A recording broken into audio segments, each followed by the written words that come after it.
Hello everyone, this is Samantha. I just wanted to talk about my rental property strategy for my life.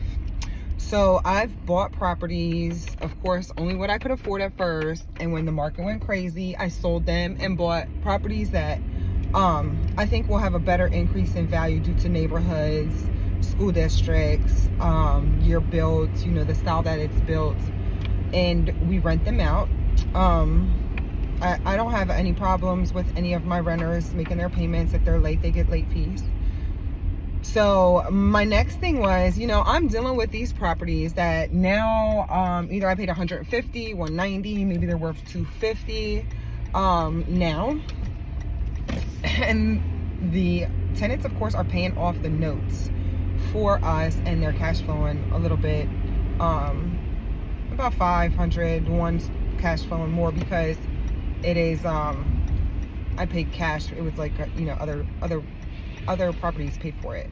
So last year I bought a 4,000 square foot house. It was like kind of a dream house. Like as a child, you're like, one day I'll have a house like this, a huge house, huge master bedroom, bathroom, 2 master closets, walk-in closets.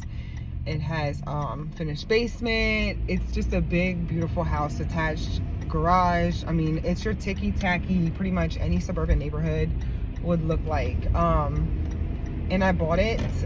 We got it for $390,000, so less than $100 a square. And we replaced it needs updating, pretty much. It needed updating, so that's how we kind of got a little bit less for it. But it is now a rental, and I'm like, I look at my rentals as this is very passive for someone else to be paying off a note for me to have a future paid for asset. So do I want a house that's worth $80,000 getting paid off, or do I want a house worth $450,000 getting paid off?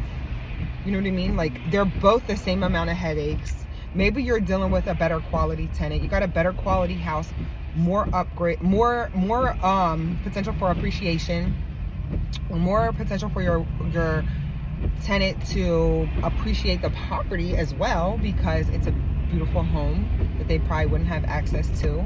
So I do not cash flow well on this property at all. If I refi it, because it says 7.5, if I refi it out even down to 6.5, it would cash flow much better.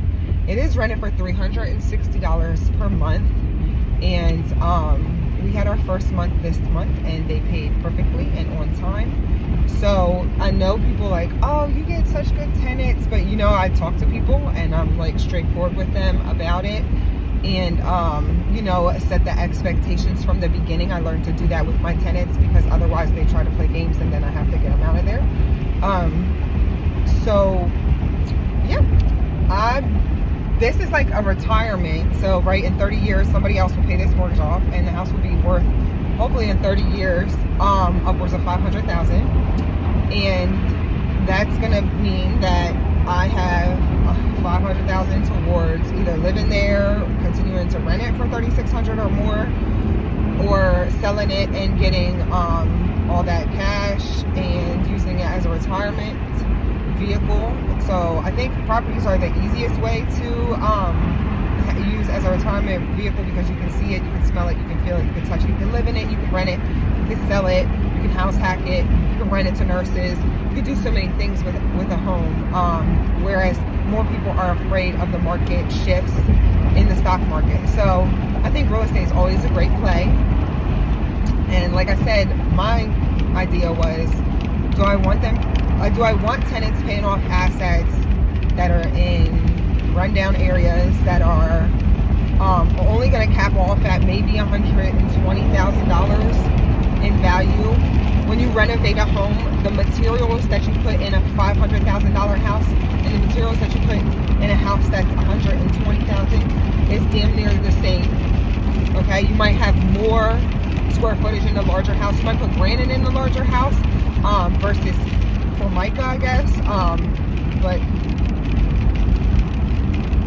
If you're doing tile in a $120,000 house and you do tile in a $400,000 house, it's the same price for labor. It's the same price for the tile, but you have a better asset. So that's where I started looking at my rental portfolio and saying, I want bigger, better assets. And that's as far as single family goes. And so it was an opportunity to cash out. After COVID, I cashed out on the rundown properties. And they weren't rundown, they were really nice, but they were capped at appreciating over, they probably won't hit over $130,000 or $140,000 in that area. And you would have to put a substantial amount of money in there to get there. So I would rather do it to a house that I know is going to appreciate beyond that. So we did that, which is kind of scary to get the dream house and then say, you know what, let somebody else pay for it. But that just, opening our doors for bigger and better things for our family. Tell me your rental strategies, what you're doing to make money on rentals with